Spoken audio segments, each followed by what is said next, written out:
Hello student, good morning. हम लोग science के first chapter crop production and management को पढ़ रहे हैं। ओके बच्चों, यहाँ पे हम एक नए टॉपिक को पढ़ेंगे आज।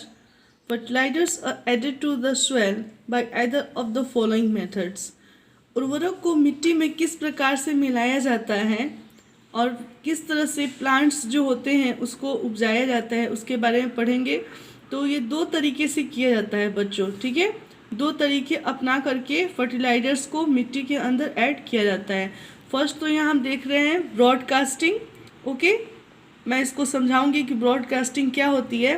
और दूसरा आप यहाँ देखेंगे बच्चों, थ्रो इरिगेशन चैनल, इसके बारे में भी आपको समझाऊंगी मैं कि क्या होता है। तो सबसे पहले हम यहाँ पे देखेंगे बच्चों ब्रॉडकास्टिंग के बारे में।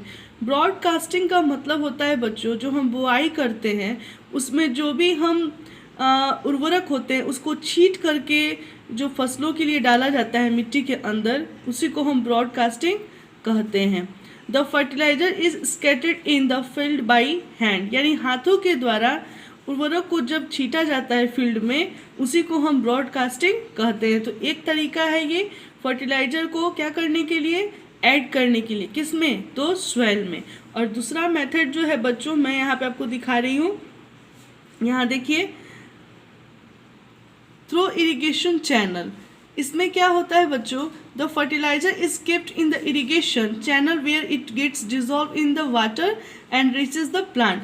इसमें क्या किया जाता है, इसमें उर्वरक को क्या किया जाता है बच्चों, पानियों के द्वारा मिला दिया जाता है और वो पानी जो होती है वो पानी के द्वारा पौधों में पहुंचा दिया जाता है। यानी ये दो मेथड है जिसको अपना करके जो किसान हैं वो क्या करते हैं, फर्टिलाइजर को सॉइल में ऐड करते हैं। अब हम आगे अपना नेक्स्ट टॉपिक पढ़ेंगे बच्चों।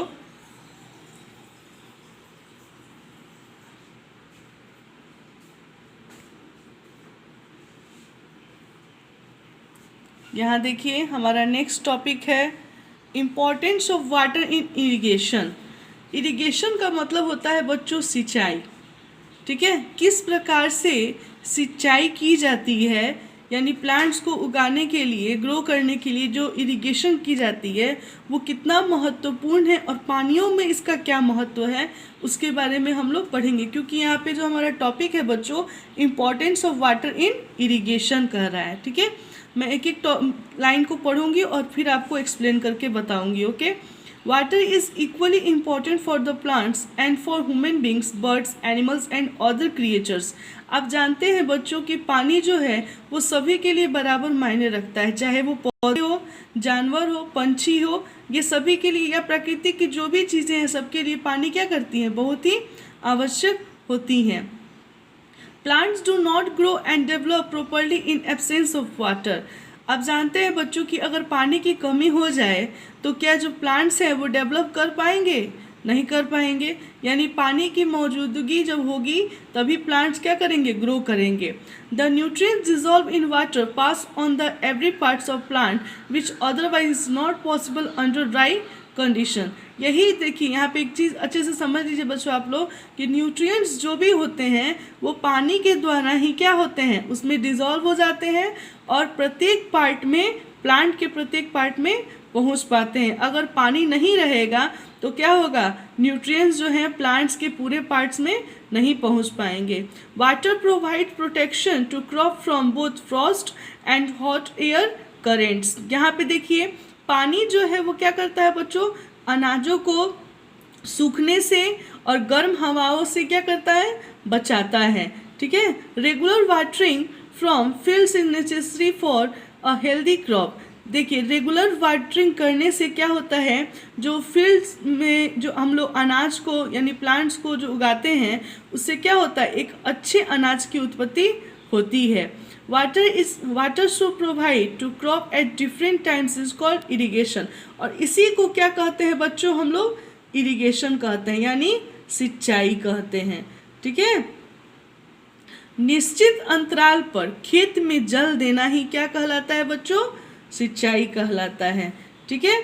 अगर देख लीजिए, सिंचाई का जो समय होता है बच्चों वो क्या होता है, बारंबार फसलों में मिट्टी एवं ऋतुओं में क्या होता है, भिन्न भिन्न होता है, मतलब अलग अलग सीजन के अकॉर्डिंग में क्या किया जाता है, सिंचाई की जाती है।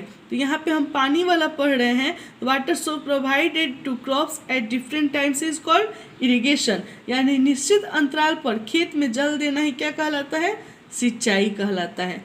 अच्छा बच्चों, आगे हम यहाँ पे पढ़ेंगे अपना सोर्सेस ऑफ इरिगेशन, ठीक है, यानी सिंचाई के क्या क्या स्रोत होते हैं उसके बारे में हम लोग यहाँ पे पढ़ेंगे।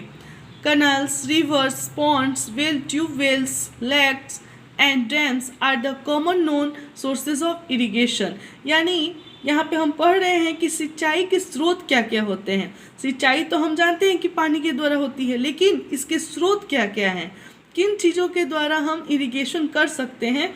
तो हम देखेंगे यहाँ पे कि बहुत सारे चीज़ों के बारे में बताया गया बच्चों। कुएं हैं, जलकूप हैं, तालाब हैं, झील हैं, नदियाँ हैं, बांध हैं एवं नहर हैं। ये सब क्या हैं, ये सब जल के स्रोत होते हैं बच्चों, जिनके द्वारा क्या किया जाता है, सिंचाई की जाती है। ओके, आगे हम यहाँ पे देखेंगे बच्चों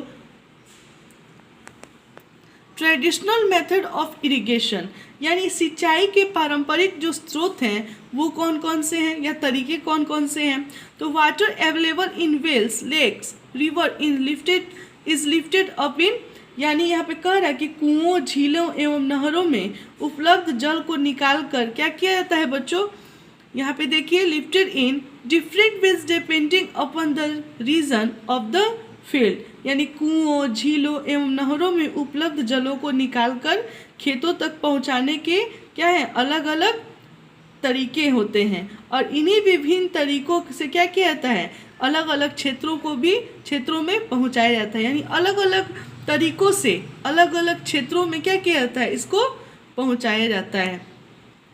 ठीक है, अर्लियर कैटल और human labour were used some traditional ways of irrigation were chain pump, मोट, ठीक है, देहकली और राहत ETC, यानी यहाँ पे देखिए मवेशी अथवा मजदूर इन विधियों में इस्तेमाल किए जाते हैं, यानी जानवरों के द्वारा भी, ठीक है, और मजदूरों के द्वारा भी इन विधियों का इस्तेमाल किया जाता है, क्योंकि यह क्या होते हैं, सस्ते होते हैं, लेकिन यह कम दक्ष होते हैं बच्चों। लेकिन यहाँ पे देखिए, यहाँ पे दिखा रहा है आपको कि अलग अलग प्रकार के पारंपरिक तरीके जो हैं वो अपनाए जाते हैं, जैसे घिरनी का उपयोग किया जाता है, चेन पंप का, ढेकली का, ठीक है, रहट का, ये सब का इस्तेमाल किया जाता है। यहाँ पे आप लोग फिगर में देख रहे होंगे कि किस तरह से यहाँ पे रहट का उपयोग किया जा रहा है। ओके।